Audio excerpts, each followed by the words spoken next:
Yolanda back again, and today we are going to do our Black History Month artist that we're going to celebrate. So first of all, I'm going to show you who she is, and it's Faith Ringgold, and she is known for her story quilts mostly. She did lots of other things, but that is what she has become most notable for. So her history is a little bit interesting too. She was born in the 30s in Harlem, and she was brought up during the Harlem Renaissance. So arts and cultural things were all around her. The one thing that I just love about her life story is that during the 60s, she saw that in the big museums like the Guggenheim and the Whitney, that women were not anywhere to be seen, let alone women of color. And so she started to lobby for more inclusion for women, and certainly more inclusion for Black women. And she right now, I think, is one of the very few Black women artists who've had their own show in the Guggenheim and the Whitney. So look for the link at the end of this video if you want to learn more about her. She is an amazing artist. She has paintings too. One of her more notable series from that is American People, and it really is riveting, especially given the times that we live in right now. It still speaks. So let's get started. I thought what we would do today is a story quilt of our own. So one of the story quilts that she got more famous for is the story of Aunt Jemima.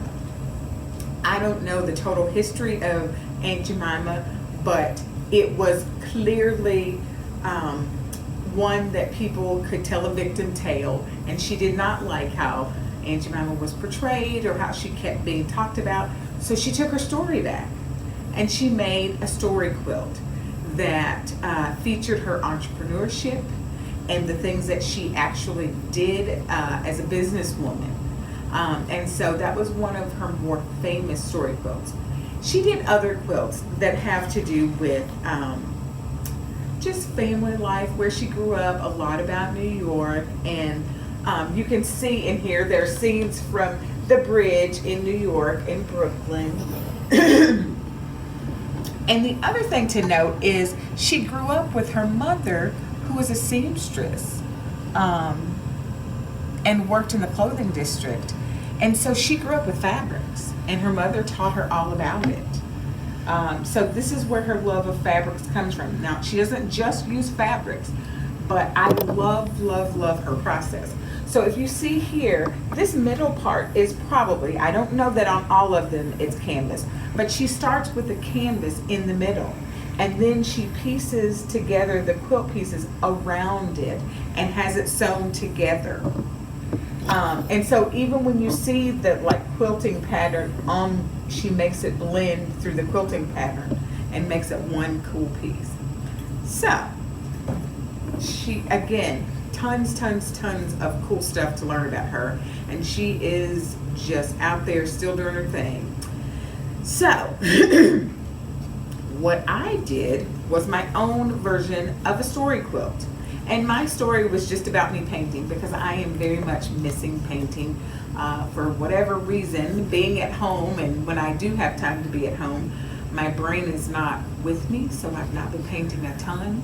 So this is me hoping to get back to painting. And I call this throw and paint. So that is that. So here's what you're gonna need. You will need scrapbook paper or any pattern paper that you like. And what I did is I just used scraps of pages that I had already cut up, because that's really all you're going to need. Some strips of pattern paper, a piece of construction paper, and a piece of just regular old white copy paper. So, and then some scissors and some glue, because I use glue sticks. You don't have to use glue sticks, but it'll be easier. So here's what you're gonna do. You're gonna, whatever colored piece of paper you have, it's gonna be your background. And so I would fold your copy paper in half and only use half of it. And I'm going to center that on the page, and I will show you how to start out.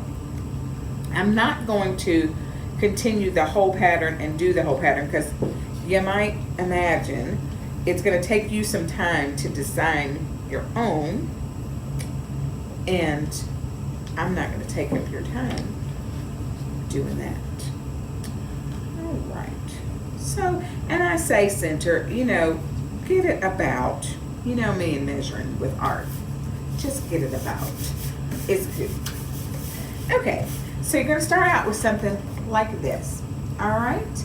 And so the other thing that you're going to want to do, and I'll show you, I just put my strips together, and I'm going to take off like 2 or 3 of them. And I'm going to cut just straight down.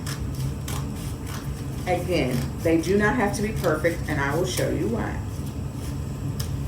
So after you get strips that are about this size, then you're going to cut them to where they're square-ish. Again, we're going for the ish, not perfect. Because you can overlap and you can glue over top and make it look more perfect than it really is. And that's what we're going for. We're just playing with design right now. All right? And so that's how I got my squares. So put those over there, these over here, and cut out a bunch, because this may not look like a lot, but it turns out it's a lot more than you think. So here's what I would advise you to do. I'll show you what I did. I looked through my pieces, found some pieces of design that I liked that were kind of from the same page, and I decided what I wanted my corners and my middles to look like. So then I would lay down a piece like that. And so I decided that's kind of how I wanted my edges to look. And let me see here. I'll go back, and these are screaming at me too. So I'll do the same kind of at the bottom. And find a piece that is from that same page, or that's what I did. And then I will end on the sides with something that I like, that's kind of similar. And what this does for me is it pulls it together without it being so matchy-matchy. If you'll notice, these are not all clearly from the same pattern, but it kind of does pull it together if you start like that. And then I went back and filled in on either side. And again, you'll see what I'm saying, like right here. Oops. So this is a kind of a bigger square, right? So just lay that on top, and you can cut that down just like that. And then over here, you can do the same thing. And then choose a different one, different square, until you've filled up the space, keeping yourself centered. And you see how I'm leaving that off the edge? If it is too long, go ahead and glue it down off the page, because at the end you can pick it up and you can see how I cut the edge off then. So don't worry about being perfect, okay? And so just work on it side at a time. One side, once I got that where I wanted it, I would glue it all down, and then I would start on the opposite side, and then I would go opposite sides to opposite side, and that's how I'd finish it. And yes, I would wait to draw whatever it was I was going to draw in the middle until you've gotten your pattern pieces on, because I will tell you, one of the other things that Faith liked to do is kind of like a double edge, a double ring around it. And what I did, I don't know if you can see, but that blue right there is part of the page that I let sneak through. And she kind of did that on some of her quilts. It was kind of like a double border for her. And I kind of like the idea. You don't have to do that, but I think it's a nice way to let the color of the paper show through and play a part in the overall design. So, and then I just went in and did my second go. And you can see, I didn't even cut off some of the longer pieces. I didn't mind that edged up on my paper. And so I just made sure this looks more even on the outside. And so whatever space is left over after you do your double border, that's the space you draw your story in, or tell whatever story you want. So this is my idea for a story quilt after Faith Ringgold. And again, I hope you will look up the video on Faith Ringgold. And remember that you can catch us on scottpublib.org, and we are archived on YouTube. You guys, I hope you are enjoying your Black History Month and learning some cool things about people that hopefully you've never heard of before. All right, we will see you later.